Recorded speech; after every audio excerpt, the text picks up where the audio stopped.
Hi, this is Moe Nawaz for Success News. Today, I'm with a living legend from a famous world-known heavy metal group. Now, the group which everybody is familiar with throughout the whole world is Judas Priest.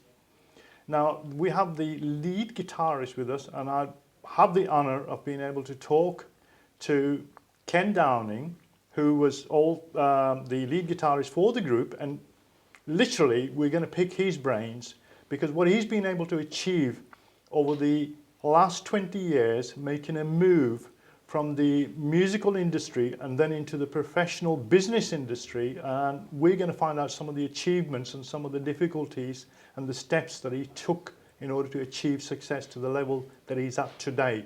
So first of all, I'd like to welcome Ken Downing. Ken, welcome to Success News. Thank you very much. Thank you for having me on. It's a complete pleasure. Thank you.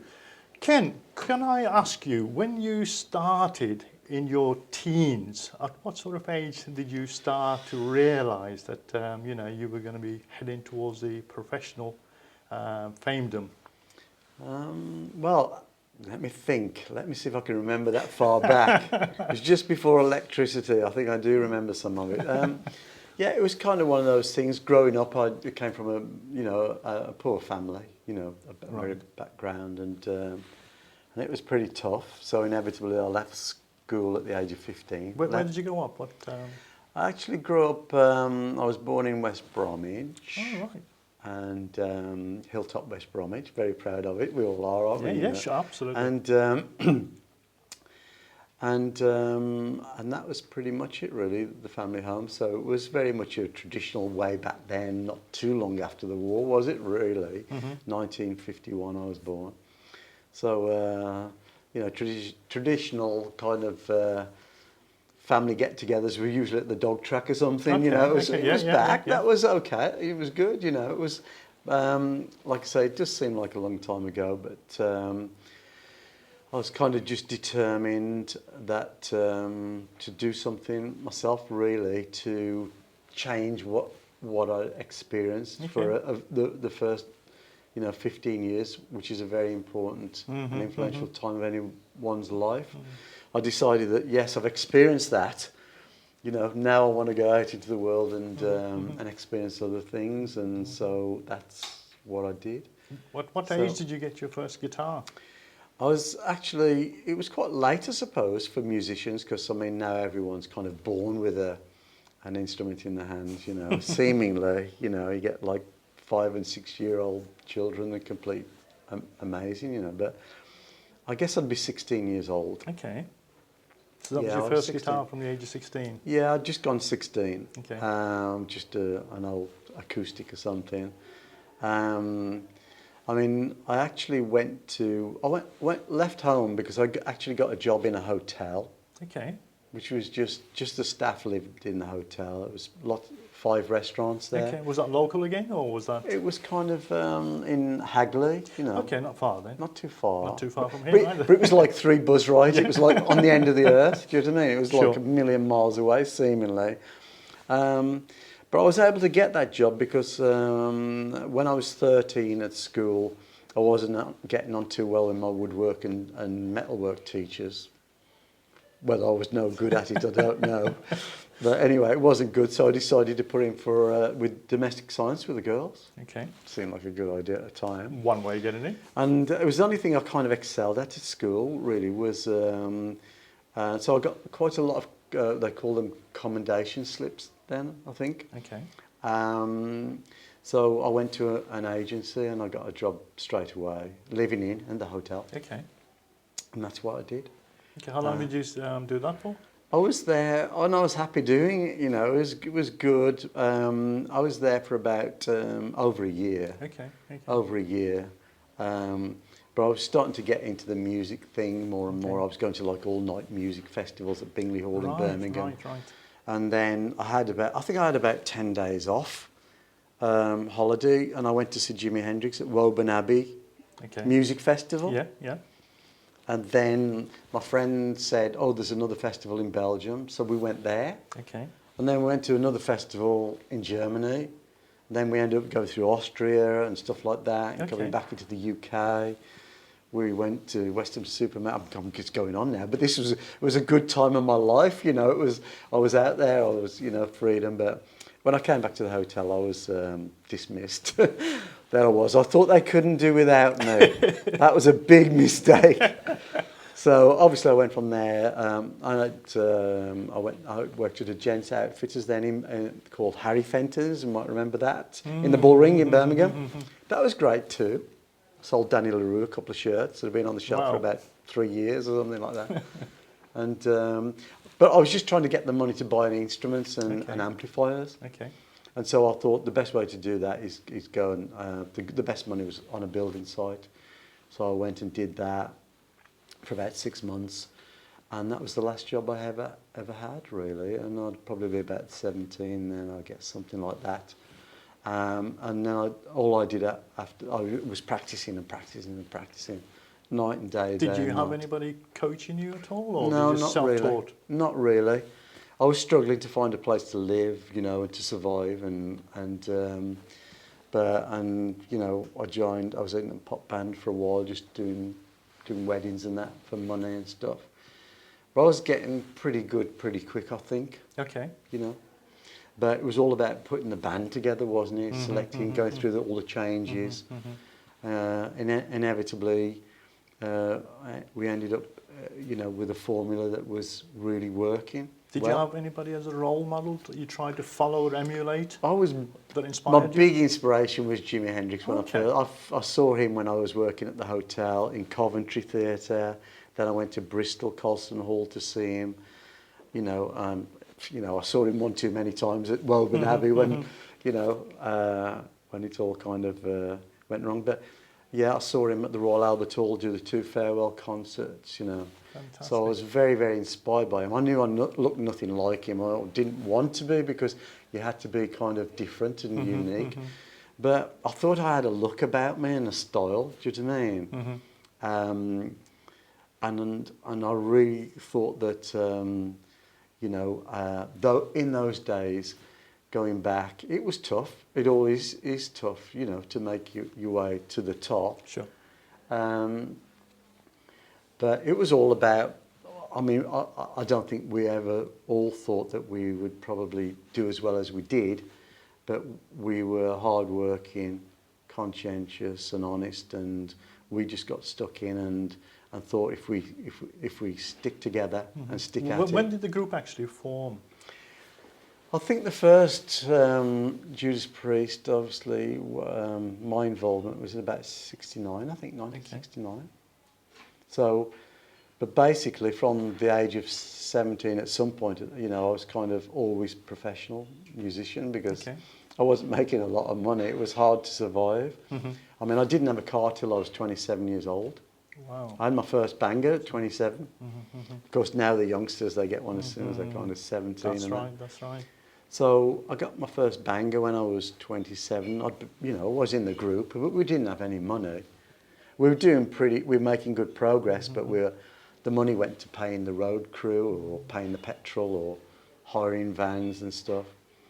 So it wasn't too bad. I was travelling around. And what sort of point did the group really became in the limelight, to the extent that it really became global brand?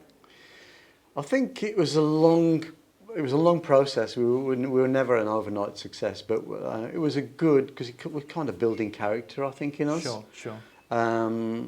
It was kind of pretty good to that extent. When was your first overseas tour?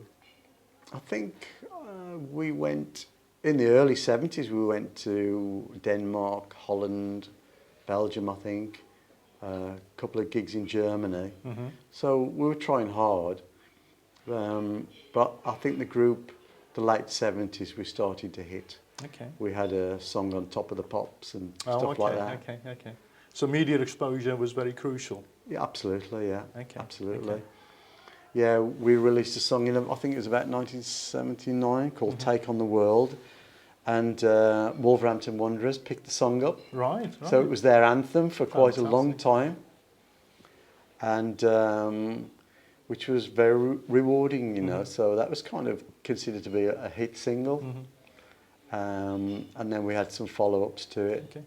During, this is for the benefit of the viewers that are out there with their own groups, with their own sort of attitudes of being famous in the musical industry or any other industry, as a matter of fact.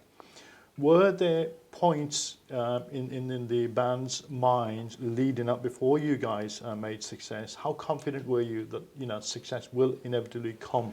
Or were there doubts in people's minds where, well, are we doing the right thing? Are we pursuing the right activity? Are we getting the right management on board? And all these questions that people have. I think the thing is, we had confidence in each other. That was the important thing. Because I thought, Rob's a great vocalist, you know, Glenn's great on the guitar as well. I think we had a lot of confidence in each other. And so we were feeling our way, working our way through.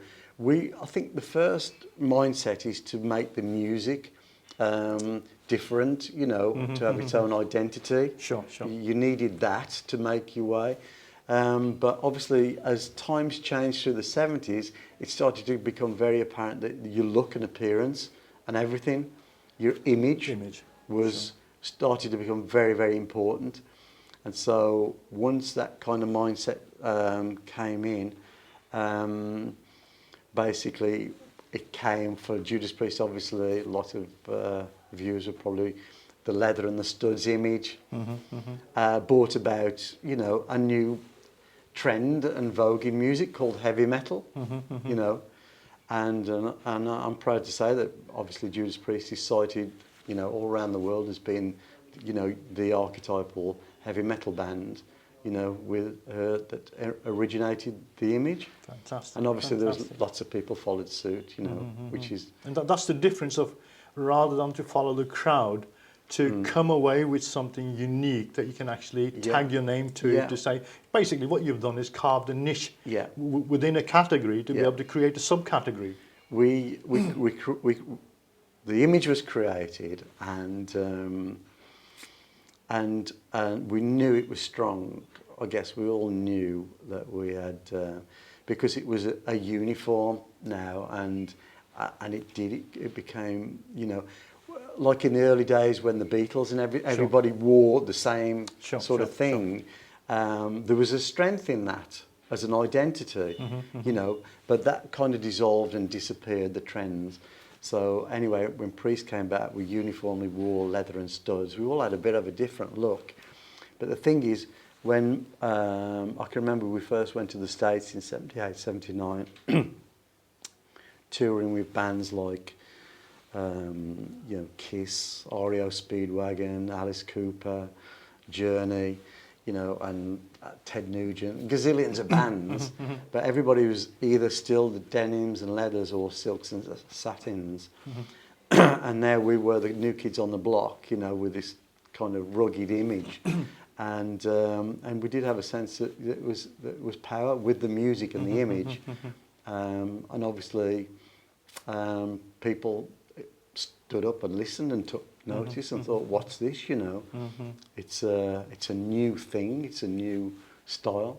How long whilst you guys were on tour playing as supporting group as opposed to being the main event for most of the time that you were out on tour? Yeah, we spent a long time obviously supporting bands. I think probably the last year might have been our support role. Can't even remember the year really, but it's probably the Highway to Hell tour, AC/DC, back in, you know, back then. It was the last tour that Bon Scott did. Unfortunately, he died just a few days after that tour ended. What was the turning point where you guys decided, hang on, we've now got our own sort of crowd following us, we've been the supporting group for X number of years, and you make that transition from the supporting group to being the... I think that AC/DC tour enabled us then. We went out then headlining in Europe with big shows, you know. And then we would have quite a roster of support bands, you know, going out with us. And that's kind of the way it worked, really. You go out there supporting, and then when you go down well enough, you know, become successful enough to be brought back as headliners. So it would be round about the late, you know, the 70s, mid to late 70s. Would you advise people that are now starting out to be a support group to somebody who's already known, to align themselves up with other groups when on tour? Or would you say, well, you know, stick to your own sort of guns and try and make it up there? No, definitely. You have to kind of mix it up because wherever you are, you know, in your own personal evolution, you can headline smaller venues, but maybe support in bigger venues.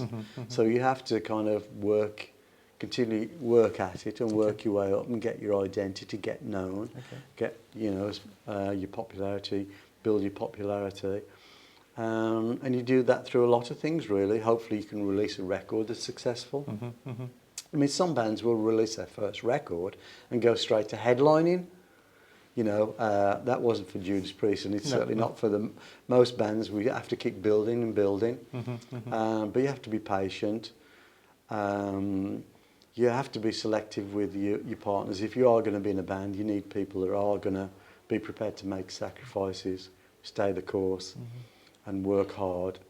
And you know, you have to have those ingredients. When you guys are right at the peak, at the pivotal point, what are your greatest memories that you still hold dear to you? Well, obviously the big shows that you do, it's great. Any particular ones? No, I guess it was great to be a part of the first Live Aid. Okay. I mean, I'm proud to say that I think Judas Priest was about the 4th or 5th band to accept to do that. Of course, that was one of those things where it would snowball, you know. Early on, I can't remember the bands who were before us who accepted, but obviously it kind of snowballs, doesn't it? When Priest said, yes, we're going to do it, then Everybody the else. promoters go, oh, well, if Priest are doing it, we'll do it. So but it's great to be a part of that first Live Aid, but we've done a lot of big shows, you know. We've played Madison Square Gardens, Royal Albert Hall, and a lot of prestigious venues.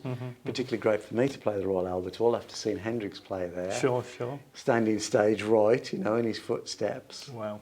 What Must have been an experience. What a thrill, because obviously when Hendrix was playing, you know, it was 1969, 70, you know, I was just hadn't really done a gig, really. You know. And to be on the same stage. To be on the same stage, that was a big thrill. Fantastic. Okay, so what sort of point did you get to in your stage in life where you felt, okay, I've achieved everything, I've done everything, now I want to do something different? And the most important thing, more than anything else, is to have the foresight to be able to plan what you wanted when you decide to gradually move away, either totally or gradually phase away into becoming a businessman. Because there's two sides to you. There's the one, the musical side, and then the business sort of side of it. Yeah, I think, well, there always was a business element, obviously within the band, because I think a lot of people out there will agree with me that the fact that in the early days when you're a band, you have to be very careful, because you can sign some bad contracts. You know, you can get, you know, the so-called rip-off situation. Sure. You have to be very careful. And Priest as well, we went through some situations. And I think we can all of us in the band will agree that until we actually learnt substantially, you know, how the business worked, you know, well, when we did, you know, we started to do better, you know, and do better financially. So there was always that element of business. You are running a business and part of a business, you know. But, you know, that was to one extent. That was collectively with a big organisation around you. Sure. Obviously, I came but off... it's all built up on experience now. Yeah, I came off stage in Japan in November, I think, 2010. Okay. And that was my last show with the band. And of course, since then, you know, I decided to develop the estate, which I'd invested into, you know, which was a... When did you actually buy Asbury Hall? It It was in 1985. 1985. Yeah, it was, you see, now I didn't have a car until I was whatever age that was.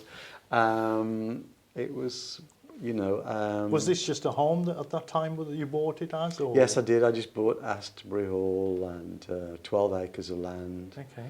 And a couple of cottages and outbuildings and stuff. And then about 4 years later, the whole estate came up for sale. And I was always then thinking about, you know, investment, because you don't want to squander any hard-earned money. As most people do, unfortunately. You know, I've always been frugal. I've never really, well, I did buy a Porsche Turbo one year, and I thought, but even then I thought this will be worth more than I'm going to pay for it. And that kind of happened, really. It did, you know, with eventually become a classic car and stuff. But anyway, I had to have it. I saw it. I thought, I've worked hard, I deserve a toy. But it was probably the only one, the extravagance, you know, I've always kind of, you know, I did deal, I did do some real estate development in Spain also. Okay, all right, right. Yeah, I had properties in Spain. Okay. So I did a good job of actually learning the language. I wouldn't say that I'm absolutely perfect at it, but that's something else I wanted to do. Okay. How long was you in the real estate development in Spain for? Quite a while. It went on going, you know. It was kind of constructing townhouses with underground parking and stuff like that. So I was able to sell that on and put the investment here and to develop now, obviously with golf and leisure. You know, I've got permission for a hotel. And at what point did you sort of have the foresight to turn it into a golf resort? Well, I always thought that it would lend itself quite admirably to development, you know, knowing the land around me as much as I did. Okay. And I did get into golf, and it's a great game. Okay. When did you get into golf? It's a great game. Probably early 80s. Okay. Yeah, yeah. I think we were on tour, and I think we had the band Def Leppard doing it. Yeah. We're in the States, and I think it was their first American tour. Great friends of ours. And those guys were pretty good at golf, you know. So they challenged us to do a game of golf in the bar, and we went out and did that, you know. Okay. And where was that played? Where did you play there? For the challenge? Yeah, we just went to some golf course. I don't know where we were in the States. Okay. And had lots of fun, you know. It was a good challenge. And of course, after that, myself and a couple of the other guys in the band, you know, particularly Glenn and Ian, went out there and just enjoyed our days off, going to great golf courses and playing golf. Fantastic, fantastic. Then you came back with the idea that it's about time you turned the rest of the estate into... Yes, because I mean, I did put my hand in at farming to start with 300 head of cows. It was a mixed farm, dairy and arable. And of course, with things happening in the farming world, and it was great to start with. I had the contract for Kidderminster, the safari park. Right, okay, yeah. Yeah, supplying all of their feed and bedding for a year. So I was doing good. I guess when I'm enthusiastic about something, I kind of learn about things pretty quick. Okay. Yeah. But then with the farming, everything was going down. The prices of, you know, cereals and everything was going down. And then the mad cow disease came in. So I thought it's about time to build a golf course here. Okay. What planted the seed about the golf course in your mind? Well, I always thought, actually, prior to actually purchasing the ground, that the backup situation could be a good, because I actually invited Humbert's Leisure up here before I actually signed on the dotted line. Okay. And they actually said if you develop or you get permission to turn the estate, you know, for leisure use from agriculture, that it would probably increase by, you know, a large percentage, you know, in value. Sure. So I always had that as kind of indemnity in the background. So I thought it's time to get going. The first 9 holes has got to go up, you know. Okay. So I sold everything in Spain, came back here, 2004 and got stuck in. Okay, how long did it take you to develop the first 9 holes then? It was quite a long time, really. I was still on the tour. I was going on and coming back. It was a few years, really. Okay. So the first 9 holes became open, Okay. and that was it. Okay. That's all there was here, was the 9 holes. Was it ever a members club that you allowed members, or you ever just kept it strictly private throughout? The first year I went kind of members facility, and then I decided not to do that, just to have a daily fee facility, and to gear up with all the facilities, restaurants and stuff for corporates, groups and individuals, really. I sell a season ticket to people that live fairly close by. So the end game is to develop the whole estate to a luxury and exclusive golf and leisure estate. So I'm hoping... So at what point did you put the other 9 holes in to make it the full 18? Pretty much straight after this one was Okay. finished, Okay. yeah. I started on the new 9 holes, and then as it happened, I started to get more and more into it. So I ended up designing and building the whole thing myself. I had some people involved early on, but there was kind of difference, you know, because I'd been travelling all around the world, playing golf in Hawaii and Arizona and Florida. So I was trying to bring that kind of imagery and quality here. At what stage in your life would you say that you switched hats permanently from the role of the music industry to the professional businessman? I think that really probably from the day that I said that I wasn't going to go with the band anymore. Okay. Because then I had to, you know, turn my mindset to something else. Because all of that was just about to stop. And Okay. it did stop. Okay. Not to say that I haven't done a couple of guest appearances on a couple of albums and stuff like that. You know, I guess I'll always have a hand. I also produced a young band called Hostile from the Black Country, from Wednesbury. Right, right. You know, hard-hitting heavy metal band. You know, because obviously things are tough in the industry. Sure. So I have lent a helping hand with whenever I can to younger musicians. Very good, very good. What sort of people actually come here from around the world and hold events here? You know, Well, we hear stories all the time, people flying in from America, from all over the place to hold their weddings here. And yeah, we get people coming here. Yeah, they do. You know, obviously, because lots of people, obviously, fans will turn up. You know, get people here from Canada. Had some people here from Italy last week. okay. You know, Amsterdam, Spain. You know, but I think I probably will be seeing quite a lot as I actually achieve more and more facilities here. Sure. I think hopefully then people will, and that would be great for people to come. It's a beautiful course. over here. It's a beautiful course. I mean, I've played it twice this year. Yeah. And the greens are absolutely phenomenal. So people will come, Yeah. you know, travel to play golf here. I've had people from Florida. What's the capacity that you can hold here for the wedding functions and other functions? At the moment, I think we can actually put a full, you know, dinner on for 120 people. Okay. Yeah. Okay. But we're looking to augment that next year. Okay. You know, bring on more facilities. We want to bring on a state-of-the-art spa facility. Okay. So full leisure centre. Yeah. You know? And also I've got quite excellent permission for secondary holiday homes. I noticed on the way in there was a chalet there. So are these the chalets that are Yeah. going to be put up as secondary homes? Yes, so there'll be like you know, lodges and cottages. Okay. That sort of thing is quite popular now, I think. It is. And so we can, obviously, I'm looking to obviously be able to sell those to various companies as well as investment. As corporates? Yes, corporate investment.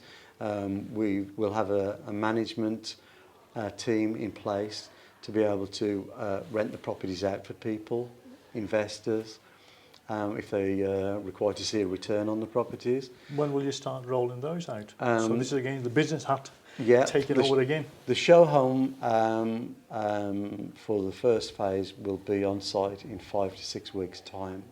That's what the dates I'm having from the the constructors. Okay. So from that point on, it gets really exciting because the product's actually going to be here to be seen, touched and experienced, and for people to be able to go into. Fantastic, fantastic. Just two bits of advice for the audience out there. First of all, any advice to young, inspiring people in the music industry that have just started out or about to start out? What piece of advice could you give them that they should really adhere to? Well, I would say that, as you all know, the way the industry's changed now, obviously with people being able to access music, without paying for it, it gets a lot more difficult because you get people like record companies, managers, agencies. It gets tough to get for them to be able to put funding in, and time and effort to support you. So everyone needs to probably look to other people, companies, wherever you can get some support from, to put some kind of investment into you, even if it's only time.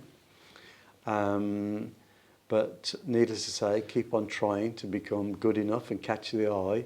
There are still record companies out there, managers, promoters, that they're apt to believe in you and your product and what you can deliver up, your performance. So keep on trying, and obviously the rest is down to each individual out there, as an artist or collectively as a group, to really work hard on their identity and their performance. What would you say to the people that just watch these X Factors of the world and think it's an overnight success, considering the hard work that you guys have had to put in order to make it anywhere if you can get a slot on there and make an impact, go for it. You don't turn that one down. But in reality, don't want to turn that one down, because I know Sharon. I've met Sharon a few times. We've been out there on the Ozfest with Ozzy and that, and the people out there are very qualified, and if those guys think that there's a slot out there for you, they will give you the thumbs up for sure. Right, Don't pass that up at all. Right. But the main thing is, if you're a musician, learn the art, get stuck in. Don't bypass music theory. Try and add that string to your bow if you possibly can. That's pretty important.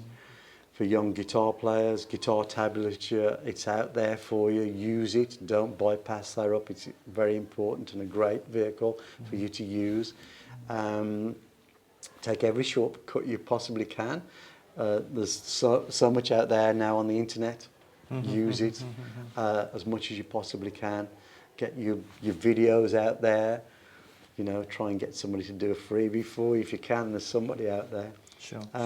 Keep plugging away, and all the best of luck with it. Okay. You mentioned one magical word, which is to be frugal. Now, again, people within the professional music industry, any sort of professional people, ranging from bands to footballers to golfers, who make their fortune, and literally as soon as they come away from the sport or from the business, that they're literally broke before they even go anywhere near towards their later years, and the rest of their life they're just literally going from one thing to the next to the next. Now, what made you start to save, to look at the future? I think the thing is that the people that need to be careful is, if you are an overnight success, you're more apt to think that the magic dust is on you and it's going to stay there. Don't make the mistake, because it's an ever-changing world, trends and fads or whatever. If you are an instant success, good luck, all the best to you. But not that many people have had a first hit record and have continued to be successful all of their life. There are some bands out there, you could name Led Zeppelin, Black Sabbath, in my genre. There are other genres as well. But once you've made that really successful record, then you make a rod for your back, really, to keep up that standard and quality that people want. So just be careful what you do with your cash. If you get hold of some, make sure you are very careful and what you do with it. Okay. but that becomes the dodgy area then. It's like anyone that wins the lottery. If you've got £1 million, it's then the big question is how much of that will you have in 10 years' time, and will you have more, or you know, that's when it becomes careful, tricky. You need good advice. Make sure you spend some of that money and get the best advice. But the main thing is always be honest, and always try to procure. There's an awful lot of people out honest there. people around. There's an awful lot of people out there be watching this, and really, you've inspired an awful lot of people. You've inspired me just listening to, you know, some of the things that you've said today, and really impressed with that. Now, I'm going to be a little cheeky, and what I'm going to ask is, I want you to reveal something that you've never revealed to anybody else for Success News, so make them feel that they've actually had a glimpse of something that you've never revealed to anybody else in your life live. Even if it's some advice that you've actually learned or benefited from, or something that was unique to yourself, close to your heart, that you feel this will really sprinkle a little bit of dust out there to the audience, that they will really benefit something from that. I'm putting you on the spot here. Yeah, I've got to think about that one. Things I've never revealed. I think I've revealed everything in my time. I think I've kind of revealed everything, but I think the thing is that, well, about myself as a person, I think that there are certain ingredients that that will make you successful, and then you might not be too aware of them. But I would have to say that I've always been aware of my character, personality, and my looks and identity as an individual. Sure. You know. So basically, I think, well, it's as simple as that, really. I've always been, I suppose, vanity is a thing, an important part. I think that if genetically, whatever, if I didn't look and I weren't, you know, the person that I was when I was young, you know, I think some of that helped me to be fairly successful. I think your personality, your character, you have to be like that, you know. Try and maintain it as you go on through life. Sure. All of the ingredients you've had. So basically, I'm saying stay healthy, eat healthy, stay away from drugs, keep any alcohol intake down. You know, just try. And basically, if you are in an industry where you have to perform young, look young, people expect that from you, that vitality, that energy, then it's just a bit of a trade secret, I suppose. Try to maintain that and not let yourself go. But I think that's good advice for anybody in all industry, walks of life. Yeah, just take care of yourself and make sure, hopefully, that's great. You always have a sparkle in your eye. Great. Hopefully I've got one in there. Okay. If people want to find out more about yourself or about Asbury Hall or about the developments that are going on, how can they, is there a website or websites that they can go to? My own personal kkdowning.net website. Okay. Yes, kkdowning.net. Okay, that's your own personal site? That's my own personal music site. Okay, what about the golf? The golf is asturburyhall.co.uk. Okay, and the developments, is there any sort of separate sites for the... Yes, there's a new site going up because the branding is about to change to theastbury.com. Fantastic. Ken, I'd really love to, thank you for your time and your generosity, sharing your ideas and your thoughts with the young entrepreneurs out there that can benefit from your experience, and hopefully they'll be successful following your footsteps. Thank you once more. And thank you very much. Appreciate you having us on.